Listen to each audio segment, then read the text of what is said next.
Hi friends, మీరు చూస్తున్నది చింత చెట్టు. చింతకాయలు, చింతపండు వచ్చే చింత చెట్టు. ఈ చెట్టు మొదలు వెడల్పు 20 అడుగులు, హైటు 60 అడుగులు. ఈ చెట్టు వయసు 160 సంవత్సరాలు.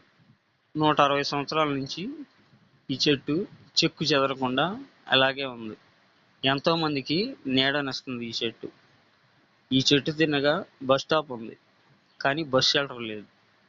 అయినా కానీ ఎంతో మందికి నీడనిస్తుంది. అక్కడికి వచ్చే ప్రజలు దీన్ని ఒక బస్ షెల్టర్ లాగా ఉపయోగిస్తున్నారు. ప్రకృతి ప్రేమికులు ఎవరైనా ఈ చెట్టును చూసి లైక్ చేయండి.